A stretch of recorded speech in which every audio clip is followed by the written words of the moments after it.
Hey everybody, it's Ruthie Taylor. I'm so glad to see you today, even though it's virtual, because we are starting Wellin on Wednesdays. We want you to participate, and you can do that by logging on and watching on Wednesday nights, or saving some time for later to watch it when you have time to check in with us. Why are you going to want to do this? Because it's fun. We're going to give you 3 different activities that you can do it while you're at home, and things that you can do later on when we're out of this mess. All right, so what are the 3 things we're going to talk about? 1, we're going to talk about decorating charcuterie boards. Love to do that. It's a fun thing to do. It's very in, so you're going to want to tune in to see how to do that. Then we're going to meet with Linda Burnside to talk about decorating your home. That'll be fun because we've all been at home so much. We want to spruce it up a little bit, right? And then the last thing is we will talk about decorating an arrangement on a table and pots beside your front door. Again, all very homey. These are all things that we want to take time to think about and do while we're stuck at home. But you don't need to be stuck at home by yourself to watch these videos on Wednesday night if you don't want to. If you and your little bubble of friends, safe bubble of friends, want to get together and watch them, you can do that and you can have fun and talk about it. If you want to Zoom with some of your friends after you watch it to talk about what you learned and when you're going to try different things, that would be fun too. So we want you to join us every Wednesday for the next 3 Wednesdays for Wellin on Wednesdays to have some fun with your faith. Thanks a bunch. See you there.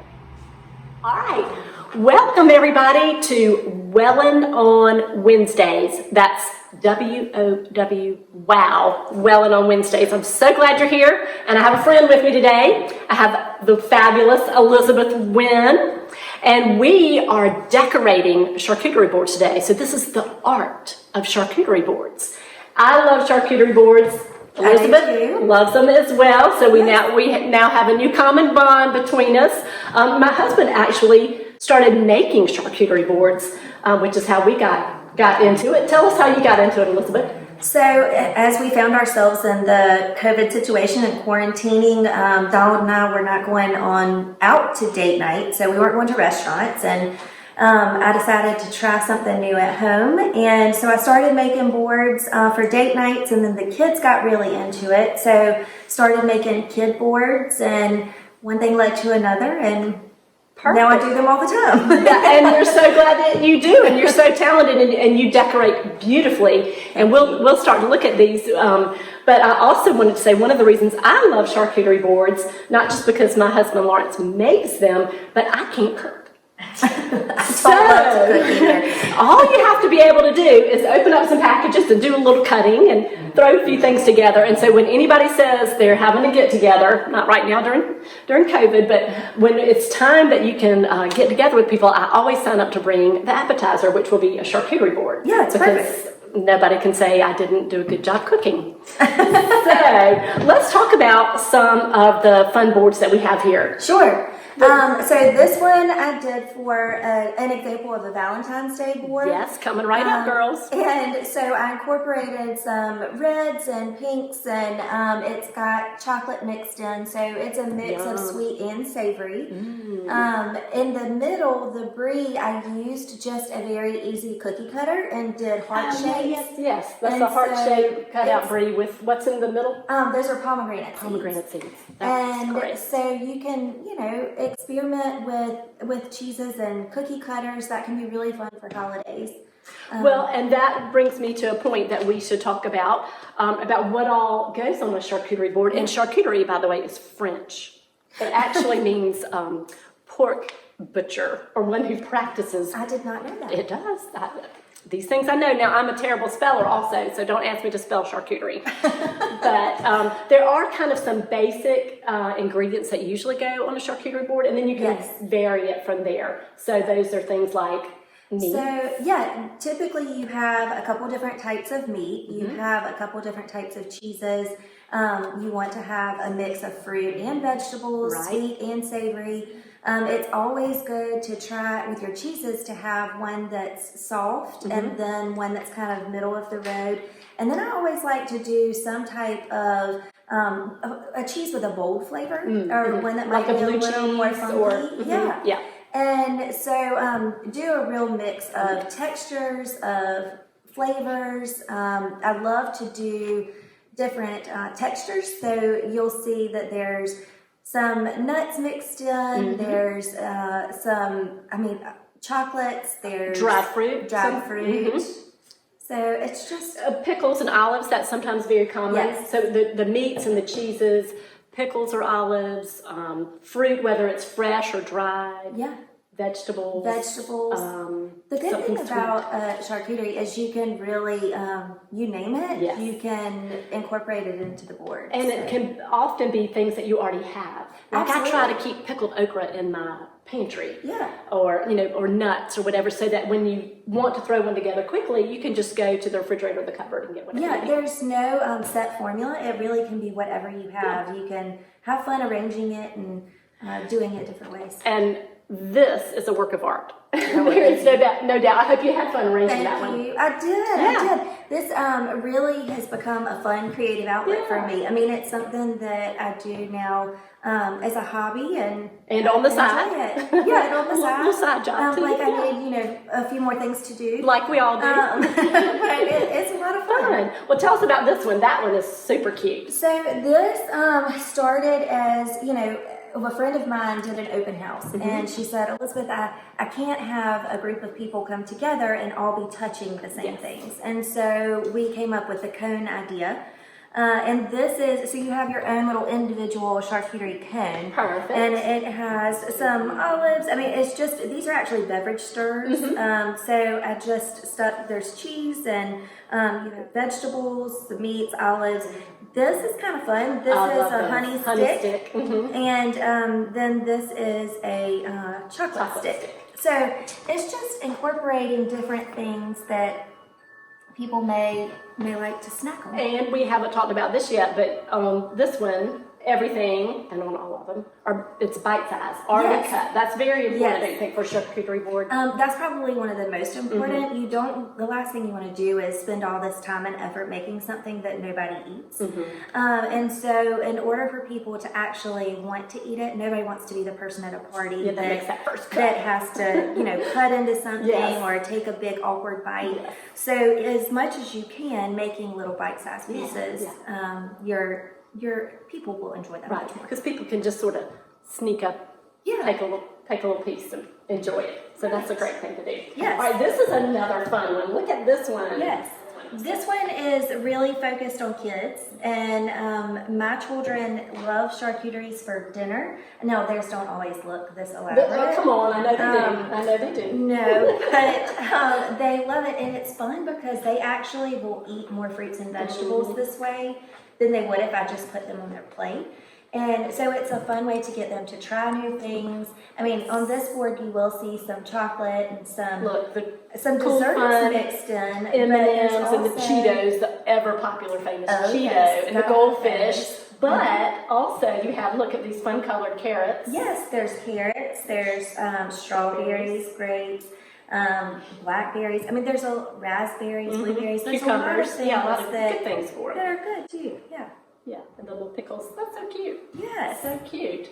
All right, okay, we should say this one. Wait, let's get this one for now. We're coming back to that, girls. Don't worry. All right, tell us about this one. So this one I put together with a ladies group in mind. These are a lot of things that would appeal to the ladies. So I had fun with this, and I tried some new things that I haven't done before, which is another fun part about charcuterie boards. So there's some yellow dragon fruit, and you have pops of color mixed in with, there's some radishes. The kiwis, those are a lot of fun to cut those in a very artistic way and just add something fun to it. You got some chocolate here too. Of course, chocolate. That's for girls. Yes. Some chocolate. And I love incorporating honey in my boards because honey pairs so nicely with brie and a lot of the cheeses. Yes, so it does. So if you were having maybe a baby shower or a bridal shower or something, or just having some girls over or whatever, it's a great thing to do. Going away for the weekend with some girls. It is. Take a charcuterie board ingredients with you. It's always a big hit. Yes. Yes. All right, so let's talk about this one now, because we've had Valentine's Day, we've had COVID friendly, we've had kids, We've had a girls' weekend or a girls' party. Yeah. Everybody wants this one though. What is Absolutely. this? So this is s'mores inspired. So these that are actually in waffle cone, so you could eat the cone itself when you're finished with it, but it's everything that you would need to make a s'more. And so I thought these would be fun for kids or adults. Absolutely. I think the adults would like them even more than the kids, for sure. So it's got some chocolate and some marshmallows and some those little there's pirouettes and sticks. Yeah, everything cookies. Yellow graham cracker in there. Chocolate covered caramel. There's all sorts of yummy things. Yum. Yeah. All right, well, all this is beautiful and delicious and nutritious, I'm sure. But let's talk about how to put one together. Yes. Because Elizabeth's done a great job, and we want to get some of her tips on what to do. So let's start with just a plain board and just kind of show us what you would do. How would you attack it? How would you decorate it? Typically what I do is I like to start with the cheese first. I start with whatever the largest items are, and then work my way to the smaller things. Okay, so larger items to smaller items. With the smaller things. And one thing that I think is important for a board, just visually, is to mix the colors. You don't want everything red together and, all of the purples together. If you kind of make them interspersed, it's more pleasing to the eye. Yes. So mix up your colors. In an effort to save time, I went ahead and chopped things. We did all the hard work before we started filming. And so I can just place them. So she's starting with the bigger items first. So this is a large item, so I thought I would start with this one. Now, as you'll see, we talked about having things in bite size, and people are much more likely to eat from it if it has bite-sized things. Yes. So this is a really pretty orange color, and we don't want to lose the color. So instead of just cutting them up and throwing the outer part away, so we'll use it. We'll use it and use it to house the bite-sized pieces. Yeah, that looks great. So then let's do some more cheese. More cheese. Okay, and this cheese is softer here, and this one is more of a hearty. This is a soft cheese. Yes. So these I have cut, and another thing that I like to do is it's fun to just experiment with different ways to shape these, and it's always fun to do something different. So different shapes as well. I don't do the same board ever. Well, each one's a creation. Because it's fun, to experiment with different things. Yeah. So, let's see. Looks like this would be another fun cheese. And this one, I will say, is more masculine. This board in general is going to be what men would like, maybe when they're watching a football game. Yeah. They might not care about how it's decorated, but they would like all these ingredients. So this is a sort of a heavy board, lots of cheeses and meats. Exactly. And while you're putting some more things on, we talked about earlier, if you're doing a board on a budget, you're going to want to tend to, maybe stick more with the fruits and the vegetables and sweets. And if you have a little more in your budget, you could do more cheeses and meats. But nowadays you can get a lot of cheeses. When we love Trader Joe's, we'll do a commercial for Trader Joe's. So yes, Trader Joe's is my favorite. They have some really great prices on cheeses, I think. And my go-to, absolutely. It's by far the most affordable place to get different cheeses. And I would say that, really you can do a board for any budget. Yes. I mean, you can pull from your pantry like we talked about. You can go and say, hey, I want this to be a really nice board that I take somewhere, and you can spend a ton of money on You can spend a ton of money. You can do it very affordably. Right. Because pickles and olives and things like that, those are very affordable. And again, keep in your pantry. So it really does suit every budget need. You don't have to be, don't have to have a lot of bucks to put on kind of a fancy appearance here. So exactly. And so now I'm just going to start to mix in different. Here's some vegetables, some cucumbers. Yeah. And these, I think one of the fun things to do is experiment different ways to cut vegetables. These, I did Right, a you just stripe cut it, through yeah, them you cut so on the that- 4 sides and not all the way around, so the green would show up more. That's Yeah, a so fun tip. it just makes it fun to do something different.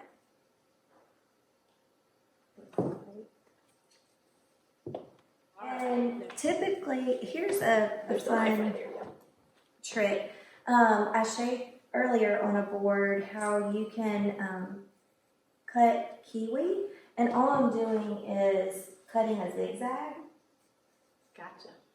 in this. Carefully, Carefully. very carefully. Now, where did you learn to do that? Did you go to culinary school? No. Pinterest teaches me a lot yes, of things. yes. There you go. So, then you just pull it apart. Beautiful. And so that makes Super for a cool. fun Super little. cool. I'm adding those to my board now that I know how to do them. There you go. And then, like I was saying, I try and take some of the larger items and place those and then work around it. So, And I will say this about those grapes. We used to be green grape fans. Grew up eating green grapes. That's all the children wanted anyway. But I'm telling you, the darker grapes Yeah. are so much sweeter. they are. And they're really pretty on a board too. They give it a different color. So we've really been enjoying the darker grapes. And I'll mix, if I have a board that's really heavy on lighter colors, then I'll use the darker grapes, but vice versa. If I have one that, Yeah, it needs has dark on it. needs some color, A little then I'll perk, and then add you get in- the green grapes. Yeah. Yeah. Oops. runaway grape. That looks good.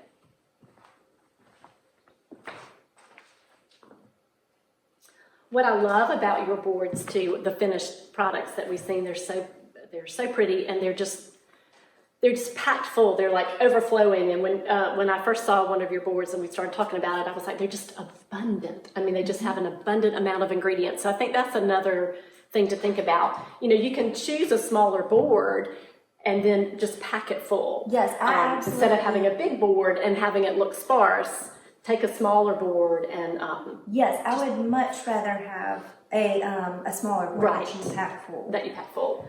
And all I could think about was just abundant and overflowing, and just that to me just makes you feel good when you think about God's love being abundant and overflowing, and you look at these boards and they're just overflowing with good food and whatnot. So good stuff. We also we mention one of the boards was a disposable board, so you don't have to have a permanent board or one that you keep. You can go to the store and you can get just a plain plastic tray, and you like to have a little bit of a rim up on yours so it holds everything in, right? You suggest Ideally, that. but if you don't, a good way to travel with them, if you're taking it somewhere and your board doesn't have A rim, raised like- edges, press and seal. Press and seal, will yeah. hold everything. There you go.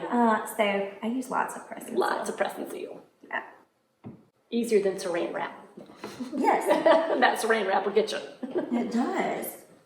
All right, so let's see, you've added a little bit of meat. Yes.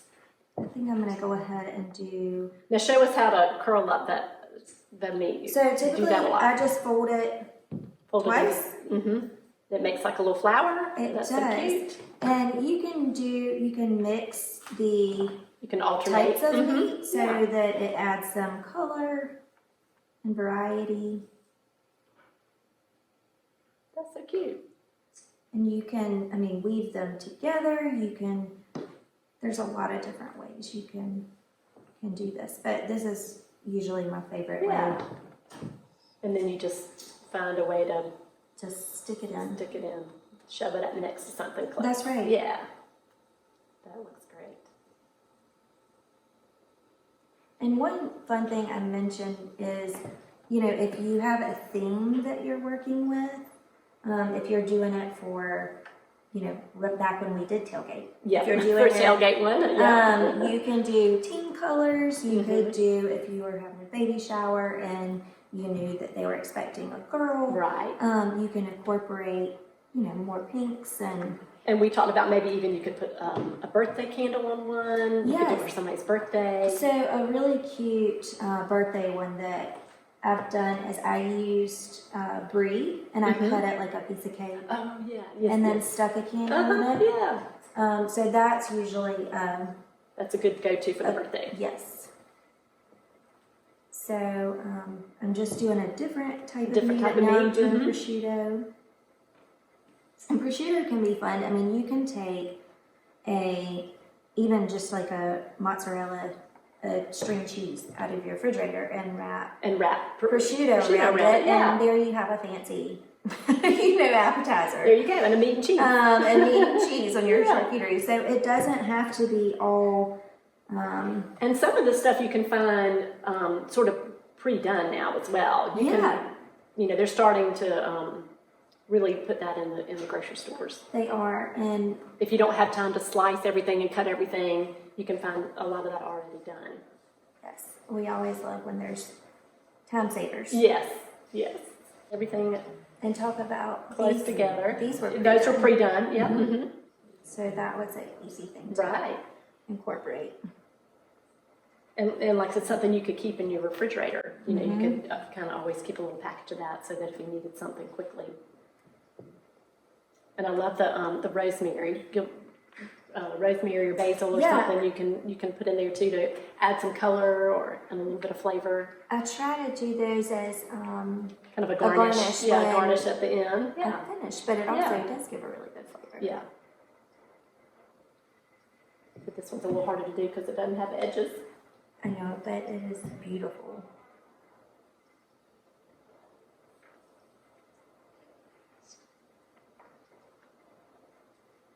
All right.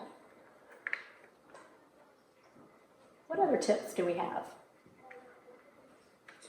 The important part is just to have fun with it. Have fun. And enjoy eating it and sharing it with people. Yeah, the whole reason I started doing these is because one of my most favorite things to do is be around a table with family and friends, laughing and talking and we Methodists love a good fellowship dinner, right? That's right, we sure do. And we're missing those. And so this is just it brings me so much joy to see other people doing just that, getting together and enjoying time with one another. Yeah.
I can't wait to have some of this.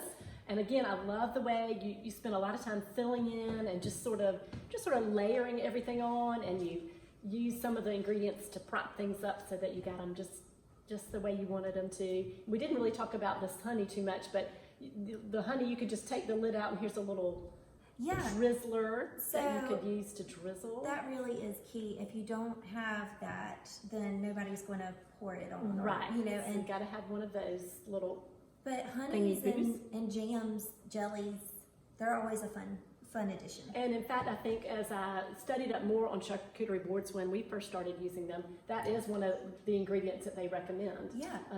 Something not just sweet like we think of chocolate or candy, but they meant sweet like a dried fruit or a jelly or a honey. Right. So this is just fantastic. Thanks. I'm so excited that we got to spend some time together. Me too. And that we got to work on the art of charcuterie boards, and we got to watch you decorate one. And we're just so excited that we get to be with everybody virtually and share a little bit of fun things that you can do while you're at home. And on this Wellin on Wednesday, just learn something new. And we look forward to next Wednesday when we'll learn something else that will be fun. Yes, thank you. Thank you. Okay, was that fun? I wasn't kidding. That was a lot of fun. I had a great time with Elizabeth Wynn. She's so cute and so fun and so talented, but we can all do what she did. We just watch the video, think about what she did, go in our cabinet, see what we have, get out a little paring knife. We can do the same thing. It'll be great fun. But you know, I thought about two things when we were filming with Elizabeth. One was when she mentioned starting doing this because she and her family needed something to do and how it brought them together. And you know, that's kind of how we started with our charcuterie board as well. Lawrence was building them. We could do it as a family. It brought people together. So I hope while you're stuck at home right now, you'll be thinking about your faith and how you can connect more with your family. And then later on, when we're able to be with other people, how you could use something like entertaining with a charcuterie board to connect to someone who needs a friend, who needs a reason to get together, who needs somebody to talk to and have a common ground to come together over that fun, beautiful charcuterie board and really connect with them and help them talk about your faith and maybe they would talk about theirs. So hospitality is a great thing to take away from how to decorate a charcuterie board. And the second thing I thought about was the word abundance. Those charcuterie boards were just overflowing abundance of food. Elizabeth would pack everything on there. There was nothing scarce about her charcuterie boards. If anything, the point was to put more and more on there. And it made me think about God and God's love for us and how that's what God does for us. He wants us to live an abundant life, and He shows us that by loving us abundantly, giving us grace upon grace upon grace, mercy, peace, joy. God never holds back. He always gives an abundance. There's no scarcity when it comes to God and the things that He does for us and the way that He interacts with us. So when you have that charcuterie board, look at all that abundance and help that remind you of how much God loves you and how much grace and mercy and peace and joy He gives to each one of us every day. And then go share that with somebody else. And don't forget to enjoy eating all the good food on the charcuterie board. All right, we'll see you next Wednesday. Bye.